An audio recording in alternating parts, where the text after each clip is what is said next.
Wah, apa ini? Dennis yang terkejut dengan apa yang ia lihat langsung mundur ke belakang dengan cepat. Karena tepat di depan kakinya dan berdirinya si kucing hitam, terdapat sebuah tubuh manusia yang tergeletak tak bernyawa. Keadaannya benar-benar mengerikan. Dennis tidak kuat melihatnya, melihat darah yang tersebar di sekeliling mayat, ditambah dengan keadaan mayat yang terlihat tidak utuh pada bagian atas badan. Kepalanya hancur menjadi serpihan tulang kepala, rambut, dan kerongkongan dalam yang terlihat, serta organ dalam kepala berceceran di sekitar tubuh. Di dekat mayat itu juga terdapat batu berukuran besar yang sudah dilumuri darah. Sebenarnya apa yang terjadi di sini? Kak Ray. Dennis benar-benar ketakutan melihat mayat itu. Ia terus bersembunyi di balik Ray dengan tubuh yang gemetar. Sementara Ray sendiri tidak berekspresi sama sekali. Ia tetap terlihat tenang menatapi mayat yang ditemukan si kucing hitam. Dia terjun dari atap rumah tingkat 4 ini. Ray menjelaskannya untuk memberitahu Dennis suara sesuatu yang jatuh tadi itu ternyata dari mayat ini. Dia keadaannya masih baru dan darahnya juga masih basah dan hangat. Kepalanya jadi begini karena saat mendarat ya kepalanya malah mengenai batu itu. Otomatis ya jadi begini. Kumohon. Walau aku sudah terbiasa melihat yang seperti ini, tetapi aku merasa takut. Batin Dennis. Ia tidak ingin menatap mayat di hadapannya itu. Sementara kalau Ray malah memeriksa kondisi mayatnya untuk mencari identitas tentang mayat itu, Ray tidak bisa mengetahui siapa yang meninggal tersebut karena wajahnya saja sudah tidak bisa dikenali. Jadi untuk mengetahuinya, Ray akan mencari bukti lain seperti KTP atau kartu pelajar. Ray tetap memeriksanya, sambil berpikir dalam hati mengenai deskripsi yang ia dapatkan tentang mayat itu. Dia memakai pakaian biasa, dari tubuhnya dapat dikenali kalau dia laki-laki. Kalau perkiraan umur, dia seperti Dennis, seperti remaja pelajar juga. Oh, ini ada tasnya ternyata. Aku bisa mendapatkan beberapa informasi tentangnya dari sini. Langsung saja Ray mengambil tas milik mayat itu dan membuka resletingnya. Di dalam terdapat beberapa buku tulis dan buku paket, tempat pensil, dan tempat kacamata. Tapi di sana Ray tidak menemukan identitas penting yang biasanya dimiliki oleh seorang pelajar, yaitu kartu pelajarnya. Tapi aku bisa mencari tahu namanya dari tulisan di bukunya. Ray membuka salah satu buku tulis yang ia ambil dari dalam tas. Biasanya terdapat tanda kepemilikan di buku seorang pelajar. Ternyata benar tertulis di sana dan dapat diketahui kalau nama mayat ini adalah Saiful Hakiki. Saiful Hakiki dari sekolah. Tidak, dia anak kampus ternyata. Ajaran tahun pertama, Ray bergumam. Dennis yang ada di belakangnya dapat mendengar Ray bergumam seperti itu. Karena penasaran, Dennis ingin melihat penyelidikan Ray juga. Namun sebelum itu, tiba-tiba saja ada yang menarik tangan Dennis ke belakang dengan cepat, ditambah munculnya suara teriakan di belakangnya. Lagi-lagi suara Cahya berteriak dan yang menarik tangan Dennis itu juga dia sendiri. Wah ya, Cahya ada masalah apa? Dennis bertanya. Cahya terlihat panik. Ia menunjuk ke atas sambil berkata dengan nada tegas, "Itu si Dian, Dennis, Ray dia. Itu Dian ada di atas sana." Mendengar perkataan Cahya, Dennis dan Ray langsung mendongak. Ternyata benar, di atap rumah tingkat 4 itu terdapat sosok Akihiro yang sedang berdiri di pinggiran genting. Tak lama kemudian, Akihiro tiba-tiba saja menjatuhkan tubuhnya ke bawah. Dia ingin terjun begitu saja tanpa alat pengaman. Tentu saja Ray dan Dennis terkejut melihatnya. Dengan cepat, mereka akan menghampiri tanah yang akan menjadi tempat pendaratan Akihiro yang terjatuh tanpa sebab. Di bawah sana, Ray dan Dennis akan berusaha untuk mendapatkan tubuh Akihiro sebelum kepalanya menyentuh tanah. Untung tepat waktu, Akihiro terselamatkan. Dennis dan Ray berhasil mendapatkan tubuhnya. Karena agak berat, jadi Dennis dan Ray akan membaringkan tubuh Akihiro di tanah secara perlahan. Terlihat Akihiro dalam keadaan tak sadarkan diri. Tapi ia masih hidup saat Ray memeriksanya. Lalu tak lama kemudian, Akihiro tiba-tiba membuka matanya dan langsung bangun terduduk. Ia terlihat seperti orang yang kebingungan saat matanya menatap Rei, Dennis, dan Cahya yang ada di hadapannya. Ia meneleng dan bertanya, "Loh, kok tiba-tiba ada kalian di sini sih? Aku tanya padamu, kok kamu ada di tempat seperti ini? Memangnya kau sedang apa?" Rei bertanya balik dengan nada bicara yang dingin. "Iya, Kak Dian ngapain lompat dari atas sana tadi? Kami jadi khawatir dan ketakutan tahu." Dennis menimpali. Mendengar perkataan temannya telah membuat Akihiro semakin bingung saja. Ia tidak menjawab, tapi setelah ia melihat tempat sekitarnya, seketika ia terkejut. Loh, kok aku ada di sini? Kalian bawa aku ke sini mau ngapain emang?" Justru kami yang menemukanmu di sini, Kak Dian."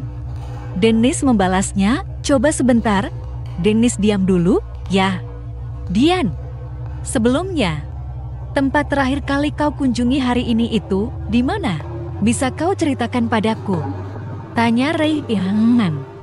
"Awalnya kan aku pikir kalian berdua pergi pulang meninggalkan aku, jadi aku pulang sendiri. Tapi saat di jalan, aku bertemu dengan si Kiki, teman sekelas kita, Dennis. Apa namanya? Saiful Hakiki." Rei bertanya. "Oh, Rei tahu dia ternyata itu. Sebenarnya apa yang sudah kau lakukan bersamanya tadi?" "Dia hanya minta pulang bareng sama aku, lalu kami membuat kesepakatan. Katanya, kalau aku mau ngantarin dia pulang sampai rumah, aku akan diberi es krim. Ya sudah aku, kalau begitu gak bisa nolak, jadi aku ikut saja mau pulang bareng dia. Rumah dia kan kayak masuk melewati lapangan dengan hutan bambu gitu tapi. Entah kenapa aku tiba-tiba berada di tempat ini sekarang." Akihiro menjelaskan semua yang ia alami, hanya itu saja yang ia ingat. Penjelasannya penuh dengan misteri, membuat Rei ingin berpikir keras untuk memecahkannya. "Loh, tadi Kak Dian sama Kiki, ya?" tanda tanya. Dennis bertanya. Akihiro hanya mengangguk. "Lalu sekarang di mana si Kiki?" "Oh, iya, kok dia hilang, ya? Sebelumnya dia berjalan di sampingku." Rei berhenti bicara. Ia kembali berdiri, lalu mengeluarkan ponselnya. Ia ingin menghubungi seseorang. Yang lainnya akan membiarkan Rei. Tapi Akihiro masih bingung dengan hilangnya temannya yang bernama Kiki itu. Tak lama kemudian, Rei kembali menutup ponselnya. Ia memasukkannya kembali ke dalam saku, lalu berjalan mendekati ketiga temannya. Ia menghadap ke arah Akihiro, menatapnya serius untuk beberapa detik, lalu mulai membuka mulut. "Dian, dengar, ya. Apa sebelumnya teman yang bersamamu itu bernama Kiki?" Akihiro mengangguk ragu. Dennis dan Cahya tidak mengerti dengan masalahnya. Mereka tetap menyimak. "Maaf, temanmu itu. Baru saja aku temukan, dia sudah meninggal." Seketika setelah Rei berkata seperti itu, Akihiro, Dennis, dan Cahya langsung terkejut mendengarnya. Pada awalnya, mereka tidak percaya dengan perkataan Rei.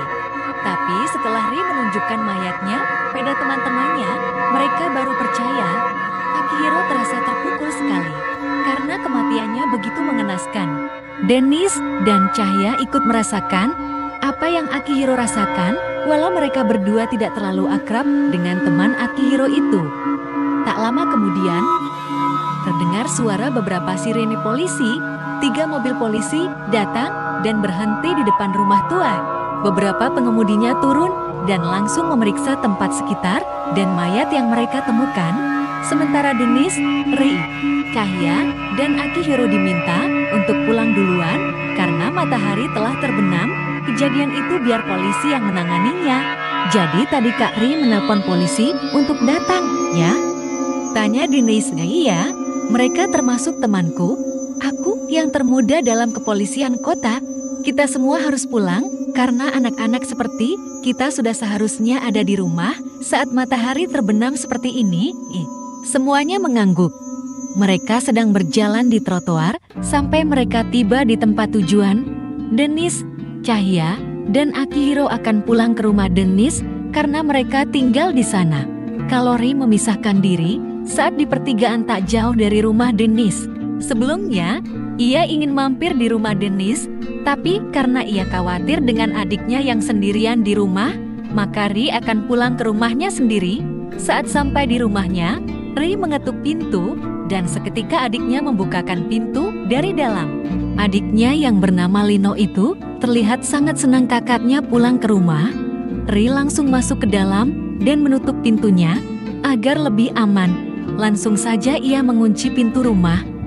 Setelah membuka sepatu di depan pintu, Ray melangkah masuk untuk sebentar saja. Ray ingin beristirahat di sofa. Ia benar-benar kelelahan karena seharian terus jalan kaki mencari petunjuk untuk menyelesaikan pekerjaannya, ditambah ia terus berpikir soal kematian yang tadi. Bahkan saat duduk di sofa, Ray masih memikirkan soal kejadian hari ini. Si Dian tidak sadar kalau dirinya telah memasuki tempat terlarang itu. Lalu, siapa yang telah membawanya sampai ke sana?